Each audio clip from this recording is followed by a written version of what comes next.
जय हिंद दोस्तों, मेरा नाम है अजय और आप देख रहे हैं देखो अपना देश। तो दोस्तों, आज के वीडियो में मैं शेयर करूंगा रिसेंटली अभी मैंने अपने फ्रेंड्स के साथ सोलापुर ट्रिप किया था। तो सोलापुर का 3 दिन की आइटनरी क्या क्या रहेगी, कैसे रहेगी, इस बारे में मैं आपको बताऊंगा। सोलापुर में हमने माँ तुलजा भवानी के दर्शन किए, फिर हमने अक्कलकोट के दर्शन किए। अक्कलकोट में श्री स्वामी समर्थ जी का टेम्पल है और फिर वहां से हम लोग गए थे गाणगापुर, जहाँ पर दत्तात्रेय जी का टेम्पल है।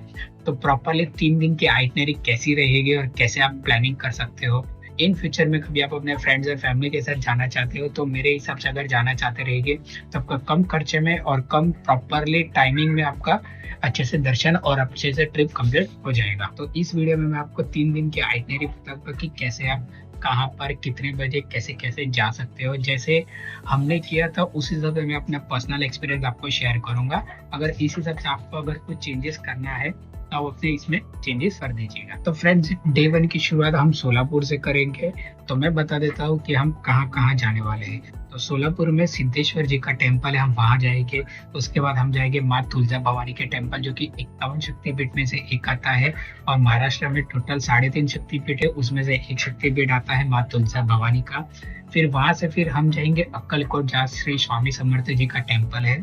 और फिर वहां से हम जाएंगे गाणगापुर, जहाँ पे श्री दत्तात्रेय जी का टेम्पल है। तो फ्रेंड, डे 1 की शुरुआत हम करेंगे सोलापुर स्टेशन से और सोलापुर स्टेशन से आप चले जाएगा श्री सिद्धेश्वर जी टेम्पल। श्री सिद्धेश्वर जी टेम्पल लगभग 1.5 किलोमीटर का डिस्टेंस है। कब मेरे हिसाब से प्लान करेंगे तो हमने जिस तरह से प्लानिंग किया तो उस हिसाब से करेगा तो बेटर रहेगा आपके लिए भी। तो हम सोलापुर उतरने के बाद चले गए श्री सिद्धेश्वर जी टेम्पल के पास।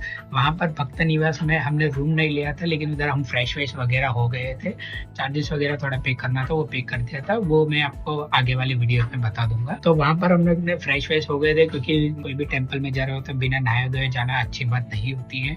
तो हम वहां पर भक्त निवास में फ्रेश होकर सिद्धेश्वर जी के टेम्पल के दर्शन करने चले गए थे। हम सोलापुर स्टेशन लगभग सुबह 7 बजे उतरे थे और हमने फ्रेश वेश होकर लगभग 9 बजे तक हम लोग फ्रेश हो गए थे।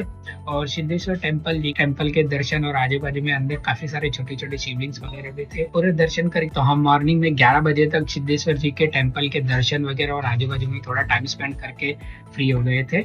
और सिद्धेश्वर टेम्पल में भोजनालय भी है, तो हम लोग ने लगभग 11 बजे के बाद वहां पर भोजन भी कर लिया और फिर वहां से हम लोग चले गए टूवर्ड तुलजापुर के लिए। तो सिद्धेश्वर टेम्पल से हम लोग चले गए सोलापुर बस स्टैंड पे। सोलापुर बस स्टैंड लगभग 2 किलोमीटर का डिस्टेंस है, तो हार्डली हम लोग 15 मिनट में पहुंच गए थे। तो बस स्टैंड से हमने तुलजापुर के लिए बस ले ली थी और तुलजापुर के लिए सोलापुर से हर आधे 1 घंटे में बसेस आती रहती है। तो तुलजापुर पहुंचने में हमें लगभग 1 घंटे में हम लोग तुलजापुर पहुंच गए थे सोलापुर बस स्टैंड से। तुलजापुर में जैसे हम पहुंचे तो हम लोग ने रूम पे हम लोग चले गए थे। हम लोग फ्रेश व्रेश होकर थोड़ा आराम कर लिए थे।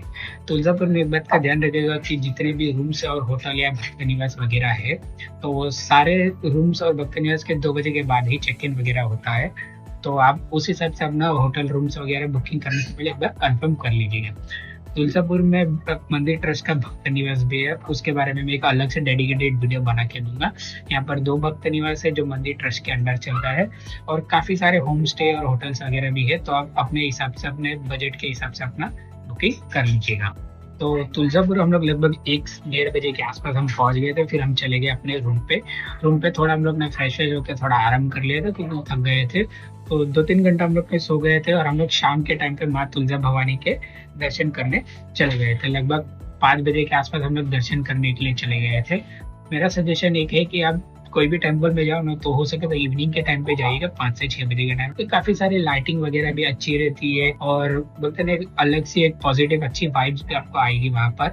और वातावरण भी काफी ठंडा था। हम लोग ठंडे के अभी सीजन में गए थे, अभी फिलहाल अभी दिसंबर में ही हम लोग गए थे, तो ठंडा भी सीजन था, तो काफी अच्छा रहता था। इवनिंग के टाइम पे जाएगा तो ये भी एक अच्छा ऑप्शन है आपके पास। तो हम लोग ने लगभग टेम्पल में 7:30-8 बजे के आसपास टाइम स्पेंड किया।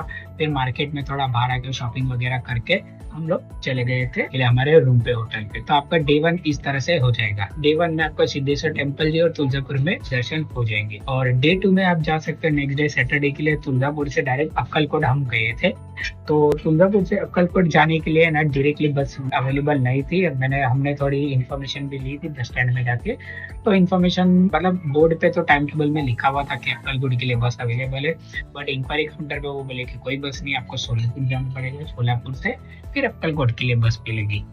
तो हमने भी बोला छोड़ो इतना वो करने से अच्छा हम लोग बस चेंज करके चले जाते हैं। तो नेक्स्ट डे में हम लोग ने रूम से चेकआउट वगैरह किया और थोड़ा फ्रेश फ्रेश होकर नाश्ता वाश्ता करके हमने सोलापुर के लिए बस ले ली, पहुंच गए। और सोलापुर से फिर हमने अक्कलकोट के लिए बस ले ली। तो अक्कलकोट हम लोग लगभग 1-1:30 के आसपास हम लोग पहुंच गए थे।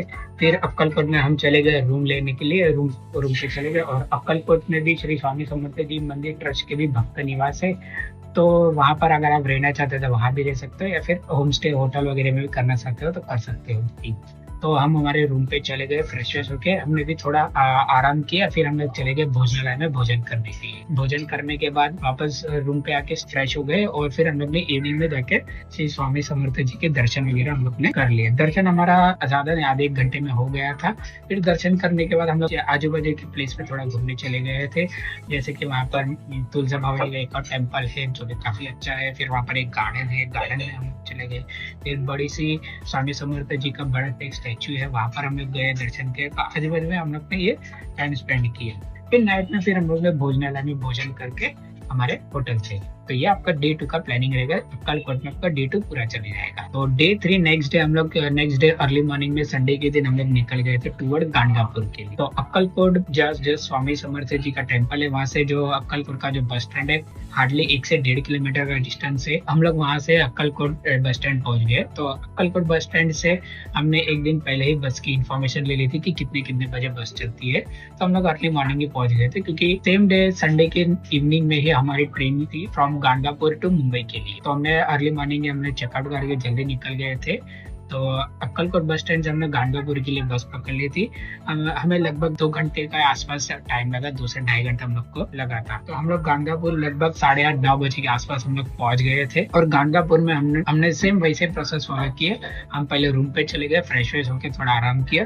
फिर वहां पर हमने श्री दत्तात्रेय जी का टेम्पल के दर्शन करने चले गए। वहां पर अब काफी कुछ कहा जाता है कि पहले संगम घाट का दर्शन करना पड़ता है, वहां जाके थोड़ा स्नान करना पड़ता है। तो हमने सोचा कि हमारे पास काफी लगेज वगैरह था, तो पहले हम होटल चले जाते हैं और रूम के बाजू में ही हमारे दत्तात्रेय जी का टेम्पल था, हमने दर्शन कर लिए। उसके बाद हम लोग चले गए थे संगम घाट में। तो संगम घाट में आए, थोड़ा टाइम स्पेंड किया। फिर यहाँ पर जो दत्तात्रेय जी का टेम्पल है वहां पर एक रिवर है जो भीमा रिवर है, वही जो संगम घाट से रिवर आती है वही एक भीमा रिवर भी इधर है। तो रिवर के बाद हमने थोड़ा टाइम स्पेंड किया लगभग 3 बजे के आसपास तक। और गांडापुर बस स्टैंड से गांडापुर रोड जो रेलवे स्टेशन है लगभग 22 किलोमीटर का डिस्टेंस है। लगभग हमने ऑटो से गए, हम लोग लगभग 1 से सवा घंटे का हम लोग को टाइम लग गया। हम लोग लगभग 6:30 बजे के आसपास हम लोग गांडापुर पहुंच गए थे। तो 3 दिन का आप इसी हिसाब से प्लानिंग कर सकते हो कि 1 डे आप कहाँ जा सकते हो, 2 डे कहाँ जा सकते हो, 3 डे कहाँ जा सकते हो। इस तरह से मैंने आपको बताया है। तो इस वीडियो में मैंने आपको सिर्फ आइटनरी दी है। इस वीडियो में मैंने आपको डिटेल्स नहीं दी है प्रॉपरली कि कौन सी भक्त निवास में क्या रेट है, भोजनालय का टाइमिंग क्या है, ऑटो के क्या चार्जेस रहेंगे, क्या चार्जेस रहेंगे। मैंने आपको इस वीडियो को आइटनरी सिर्फ इसके लिए दी ताकि ये वीडियो काफी लंबा हो जाएगा और ऑलरेडी काफी लंबा हो चुका है। तो मैं आप सोलापुर ट्रिप के टोटल 5 वीडियोस आने वाले हैं। तो 5 वीडियो में मैं आपको ईच एंड एवरी टेम्पल के properly video detail in depth details आपको दूंगा। तो जो भी आप मुझे रेगुलर फॉलो करते हैं तो उसको तो पता रहेगा कि मैं ईच एंड एवरी डिटेल्स आपको प्रॉपरली दूंगा।